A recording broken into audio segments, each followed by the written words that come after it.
Hello friends, आज हम discuss करेंगे the dark holds no terror written by Shashi Deshpande.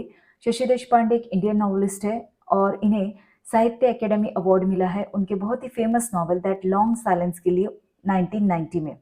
आज जो हम डिस्कस करने वाले हैं the dark holds no terror, ये एक नॉवल है जिसे पब्लिश किया गया था 1980 में।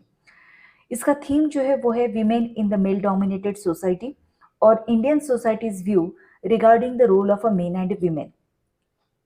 इसमें के जो इम्पोर्टेंट कैरेक्टर्स हैं उनसे हम मिल लेते हैं। सबसे पहले तो है सरिता, जो कि इस नॉवल की प्रोटैगनिस्ट है और नैरेटर भी। इसे सारू नाम से रेफर किया जाता है नॉवल में, और ये बाय प्रोफेशन एक डॉक्टर है, पीडियाट्रिक है। इसका हस्बैंड है मनोहर, जिसे मनु नाम से बुलाया जाता है, और ये एक लेक्चरर है कॉलेज पे, जिसे बहुत ही कम पेमेंट मिलता है। लेकिन ये ब्रिलियंट स्टूडेंट है, एक पोएट है और राइटर भी। ही इज़ वेरी जेलस उसके वाइफ के लिए, और उसे इंफीरियोरिटी कॉम्प्लेक्स होता है क्योंकि वो अपने प्रोफेशन में उतना सक्सेसफुल नहीं रहता है। कमला ये सरिता की माँ है। ये बहुत ही ऑर्थोडॉक्स टाइप की है, लड़का लड़की में भेदभाव करने वाली है, और ये सरिता पर काफ़ी ज़्यादा मेंटल टॉर्चर करती है। ध्रुव ये सरिता का भाई है, जिसकी मौत हो जाती है डूबने की वजह से। बूजी ये सरिता का टीचर है, जो उसे हेल्प करता है एलिवेट करने में उसका करियर, उसे बहुत सी चीज़ें सिखाता है। बाबा ये सरिता के पिताजी हैं, जो कि बाय नेचर एक अच्छे इंसान है, मगर उनकी बीवी के सामने उनकी कुछ नहीं चलती। Okay, so let's begin the summary. Novel की शुरुआत होती है कि हमें देखने को मिलता है सरिता जो है वो अपने मायके आती है लगभग 15 साल बाद में। 15 सालों तक वो अपने मायके नहीं आती क्योंकि उसने उसके पेरेंट्स के खिलाफ जाकर मनु से शादी की होती है 15 साल पहले, और वो बॉम्बे शिफ्ट हो जाती है। तो उसके बाद में वो अभी मायके आती है। जब वो अपने मायके आती है तो वो देखती है कि उसकी माँ नहीं है, उसकी माँ की डेथ हो चुकी है, और उसके पिताजी है, मतलब बाबा है, और उनके साथ में एक कॉलेज स्टूडेंट रह रहा है जिसका नाम है माधव। अब सरिता को अपने ही घर में एक्चुअली स्ट्रेंज फील होने लगता है, उसे अजनबी सा फील होने लगता है। उसे लगता है कि ये माधव ज़्यादा क्लोज हो गया बाबा के, और इसकी तो कोई जगह ही नहीं घर में। और ये लाज़मी भी होता है क्योंकि वो 15 साल बाद अपने घर आती है, और इसकी वजह ये होती है कि सरिता की जो माँ होती है वो इस शादी के बहुत ही स्ट्रांगली खिलाफ होती है, क्योंकि मनोहर जो है वो लो कास्ट को बिलोंग करता है। और वो जब सरिता शादी करके जा रही होती है तो बोलती है कि तुमने अगर उस बंदे से शादी की हो और अगर वो शादी सक्सेसफुल नहीं रहती है तो तुम गलती से भी ये मत सोचना कि तुम्हारे घर वाले तुम्हारी हेल्प करेंगे। ओके, तो इस वजह से सरिता जो है वो नहीं आती। अब सरिता और इसकी माँ जो है उनका रिलेशन जो है वो काफ़ी कोल्ड रिलेशनशिप रहता है, उसमें वार्मनेस नहीं होता है। सरिता को अपने पेरेंट्स से वो वार्मनेस नहीं मिलता है। अब उसके पिताजी मतलब नेचर में अच्छे होते हैं, मगर उसकी माँ के आगे जाकर वो कुछ बोलते नहीं हैं। तो ये जो सरिता है इसके साथ में भेदभाव होता है हमेशा उसकी माँ की तरफ से। उसकी माँ जो है वो सरिता का बर्थडे वो हमेशा निग्लेक्ट करती है, और ध्रुव का बर्थडे हमेशा सेलिब्रेट करती है, क्योंकि ध्रुव जो है वो लड़का होता है। एक बार ध्रुव और सरिता साथ में बाहर जाते हैं। ध्रुव ही एक्चुअली सरिता के काफ़ी पीछे लगता है, जिद करता है। तो उसकी माँ जो है वो ध्रुव को भेज देती है उसकी बहन के साथ में, लेकिन अनफॉर्चुनेटली ध्रुव की वहाँ पर डूबने से मौत हो जाती है। अब सरिता को एक्चुअली इस बात का बहुत दुख होता है कि उसका भाई जो है मर चुका है, मगर उसकी माँ जो है वो सरिता को ही ब्लेम करती है कि तुमने उसे जानबूझकर मरने दिया क्योंकि तुम तो यही चाहती थी। इस बात का गहरा सदमा लगता है सरिता को। खैर, इसके बाद में सरिता पर, जैसे कि इंडियन सोसाइटी में होता है कि जब भी उसके पीरियड्स होते हैं, मेंस्ट्रुएशन साइकिल शुरू होता है, तो उसकी माँ जो है उसे किचन में नहीं आने देती, उसे पूजा रूम में नहीं आने देती, उसे एक स्ट्रॉ की मैट पर सोने के लिए मजबूर किया जाता है, और उसे खाना भी बहुत दूर से दिया जाता है, जैसे कि मानो वो पोल्यूटेड है, अशुद्ध हो चुकी हो। उसे हाथ, और उस दौरान जिस तरीके से उसकी माँ उसके साथ में बिहेव करती है तो वो भी एक तरीके का टॉर्चर होता है। उसमें कोई सिंपैथी नहीं होती है कि लड़की तकलीफ में है या उसकी मदद की जाए, ऐसा नहीं होता है। तो वो एक अगेन एक एग्जाम्पल कि उसकी माँ कैसे रिएक्ट करती है उसकी तरफ। अब सरिता की इच्छा होती है कि वो एक डॉक्टर बने। इसमें उसके पिताजी उसको सपोर्ट करते हैं, लेकिन उसकी माँ का जो है वो उसके खिलाफ होती है कि एक लड़की को इतना पढ़ाने लिखाने की क्या ज़रूरत है। लेकिन उसके पिताजी, ये बहुत शॉकिंग होता है कि जो कभी बंदा अपनी बीवी के सामने जाकर नहीं बोलता है, वो एजुकेशन के टाइम पर सरिता को सपोर्ट करता है और उसे बॉम्बे भेजता है ताकि वो अपनी मेडिकल की पढ़ाई पूरी कर सके। अब सरिता जो है वो जब कॉलेज में जाती है तो उसकी मुलाकात होती है एक मनु नाम के बंदे से, मनोहर नाम के बंदे से, जो कि एक अंडरपेड लेक्चरर होता है, मतलब उसे अच्छी खासी तनख्वाह नहीं होती है। तो सरिता को जो है वो मनोहर पसंद आता है, और कुछ जब उनकी दूसरी मुलाकात होती है तो मनोहर मनोहर को भी सरिता पसंद आती है। लेकिन उनकी शादी के लिए, जैसे मैंने आपको कहा कि अपोज होता है फैमिली की तरफ से, लेकिन वो शादी कर लेते हैं।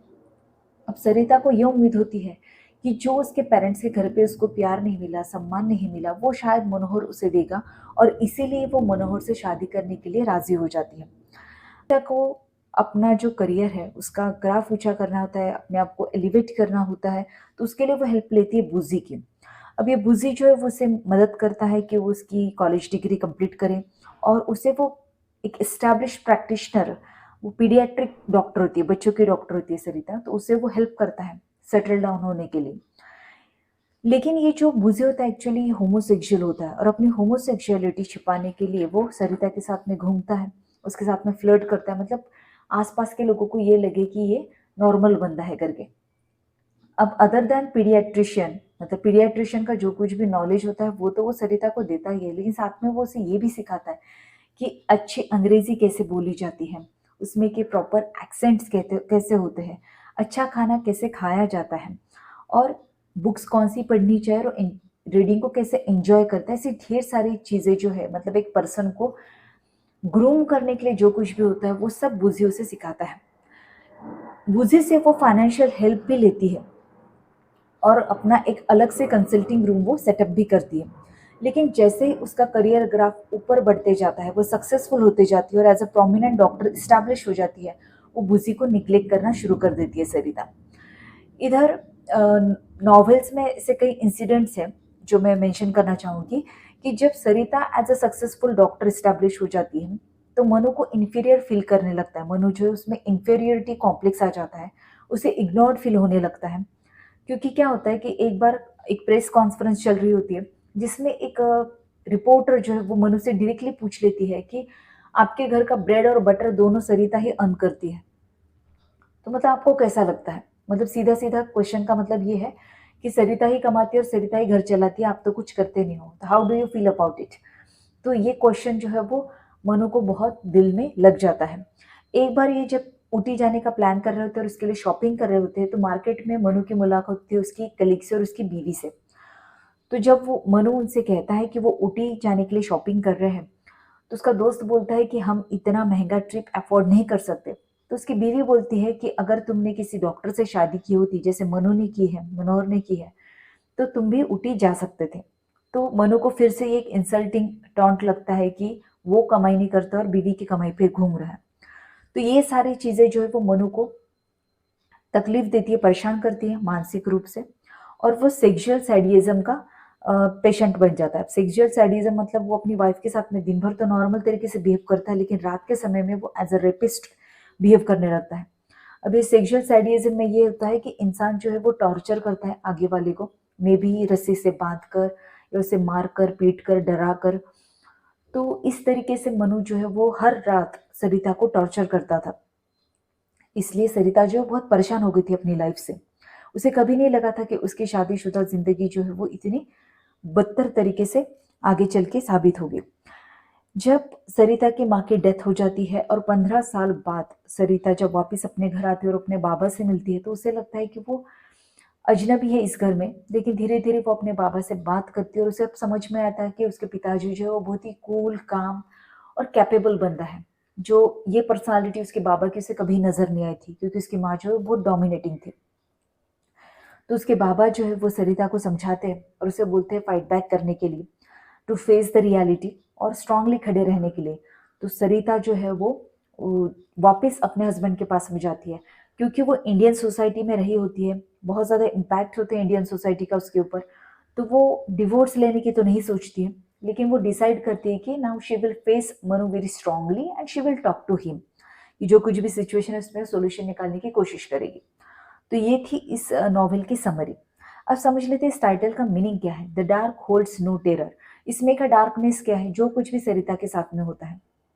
हमारे इंडियन सोसाइटी में ड्यूरिंग पीरियड्स लड़कियों को अलग रखा जाता है, उन्हें पोल्यूटेड, अशुद्ध माना जाता है, बट द वे उसकी माँ उसे ट्रीट करती है, वो बहुत ही ह्यूमिलिएटिंग होता है। लड़का लड़की के बीच में का भेदभाव, उसके बाद में उसका हस्बैंड जिस तरीके से उसे ट्रीट करता है, तो ये सारी चीज़ें हैं डार्क, ओके, डार्कनेस, जो कि सरिता की लाइफ में का होता है। और इट हैज़ नो टेरर, इसका मतलब ये है कि जब सरिता ये समझ जाती है, उसके पापा को उसे सपोर्ट मिलता है, तो देन शी अंडरस्टैंड्स कि उसे कैसे टैकल करना है अपनी प्रॉब्लम से, और very strongly she is ready to face the situation. और जब वो वापस अपने हस्बैंड के पास में जाती है, देन शी रियलाइजेस कि जो कुछ भी उसके लाइफ में अब तक हुआ, जो कुछ भी डार्कनेस था उसकी लाइफ में का, उसमें कोई डर नहीं है अगर दिल से वो स्ट्रांग है तो। Okay, so whatever the dark was there in her life, it has no capacity to frighten her, उसे डराने की उस डार्कनेस में कोई कैपेबिलिटी नहीं है अगर वो अंदर से स्ट्रांग है तो ये था इस टाइटल का मीनिंग।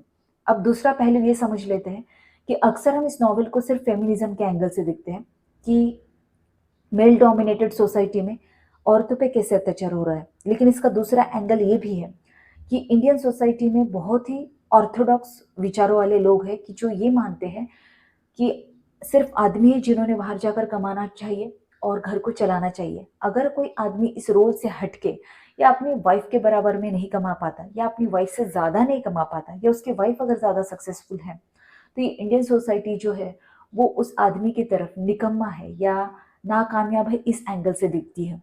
भले ही उन दोनों हस्बैंड वाइफ में कोई इशू ना भी हो इस चीज़ को लेकर कि वाइफ ज़्यादा सक्सेसफुल हो, मगर ये इंडियन सोसाइटी जो वो इन्फ्लिक्ट करती है बार बार इस चीज़ को कि वो बंदा जो है निकम्मा है क्योंकि उसकी वाइफ ज़्यादा सक्सेसफुल है। तो ये जो व्यू है इसकी वजह से भी मेल कैरेक्टर जो है वो काफ़ी ट्रबल्ड हमें नज़र आते हैं। इसमें का कोई भी मेल कैरेक्टर स्ट्रॉन्ग नहीं है। फॉर एग्जाम्पल सरिता के बाबा, जब तक उसकी माँ जिंदा थी, he was an incapable man, उसकी कुछ नहीं चलती थी घर में, ना तो वो कुछ बोलता था बंदा। दूसरा है बुज्जी, ही इज़ होमोसेक्सुअल, लेकिन अपनी रियलिटी इंडियन सोसाइटी में एक्सेप्ट करना और या उसे एक्सप्रेस करना उसके लिए बहुत डिफिकल्ट होता है, तो वो उसे छुपाते रहता है कंटिन्यूसली और सरिता की हेल्प लेता है। ओके, उसके साथ में फ्लर्ट करके उसके साथ में घूम के वो ये जताना चाहता है कि वो एक नॉर्मल बंदा है, तो वो भी एक वीक कैरेक्टर है जो अपनी रियलिटी को एक्सेप्ट नहीं कर पाता।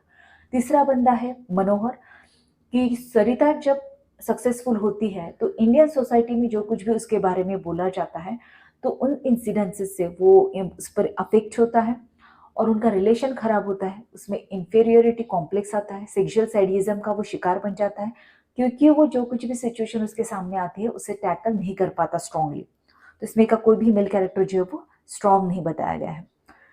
सो I hope you understood the analysis अच्छा लगा हो तो don't forget to subscribe to the channel और ज़्यादा से ज़्यादा इसे शेयर भी करें।